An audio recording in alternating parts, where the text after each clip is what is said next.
Hi, my name is Olutimi Osasana. I welcome you all to this platform where we'll be discussing issues related to governance and economic development.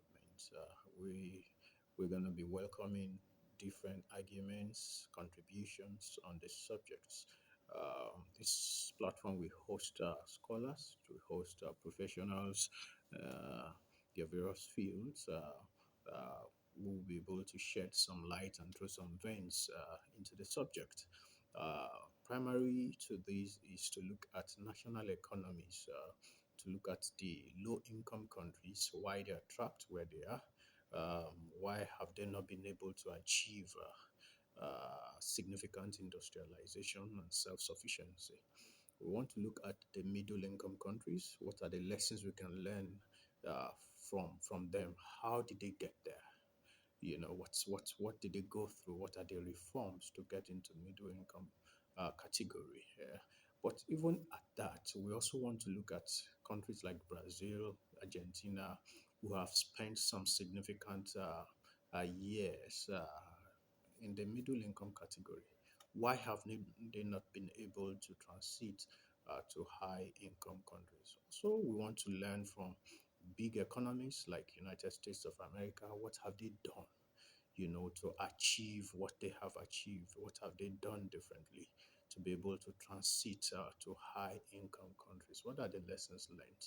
Of course, we know the United States of America also shares similar history with some of the British colonies.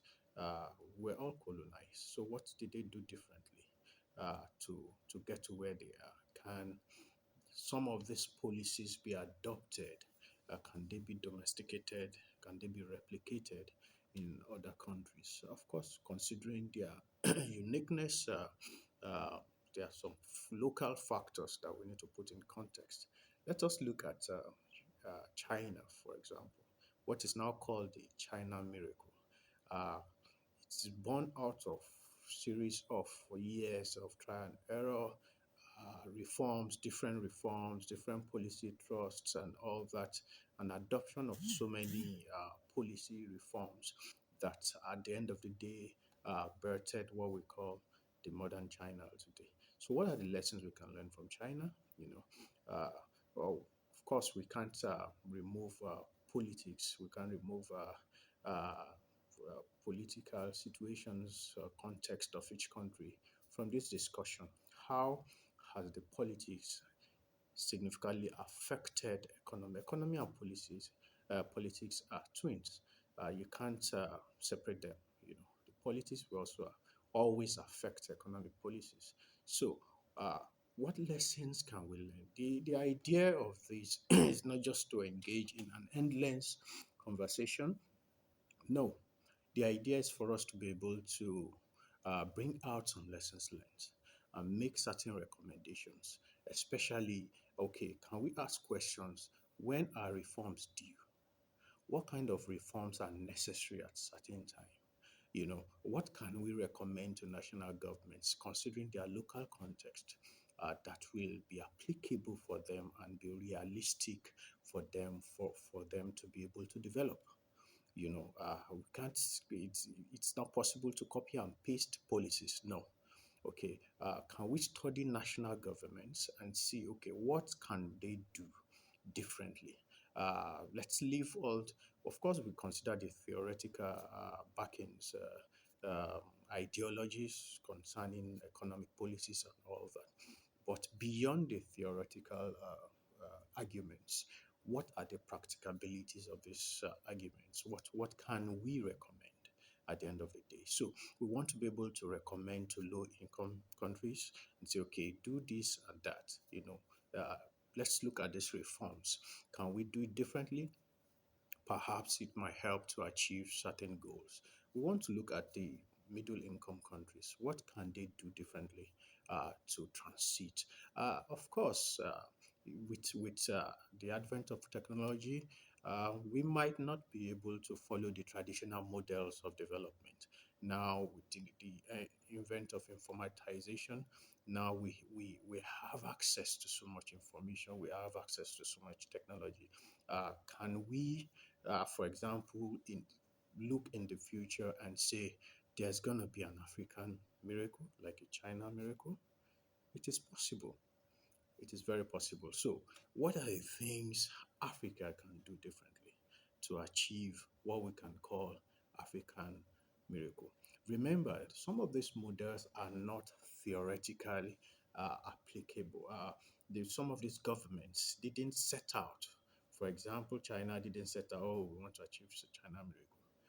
You know, they had to consider their local context, look at the political situation, look at the cultural situation, and be able to, okay, this is what is applicable for us. And they were able to achieve what they have achieved, which is very critical. So those are the questions, very real, sincere questions we want to be asking people. What are the local context? It is when you develop, when you get out there, that people want to study you. How did you get there? In my country, we say any which way na way. That means you're not regarded if you're not anything. You have to get up, you have to be up there. Then people begin to ask questions. How did you get there? That is the model people want to study.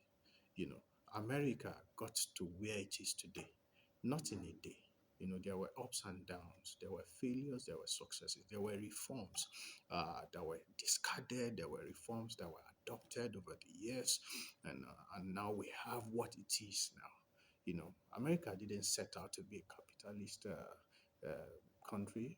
Of course, now it's the blend, a mixed economy, and all that. So there are processes to all this. So those are the things we want to look at on this platform. We welcome ideas from the audience. Of course, we know we want this platform to attract the the scholars. We want it to attract professionals. We want it to attract people, the people that can contribute to this subject. This is not going to be an endless conversation. We want to be able to hold on to certain tangible things that we'll be able to present to governments that are interested in solutions. So we welcome you all on board. I welcome you. I hope you subscribe to this channel and share and invite your friends to this discussion. I hope we take ourselves on a journey that is fruitful to have a better world. Thank you.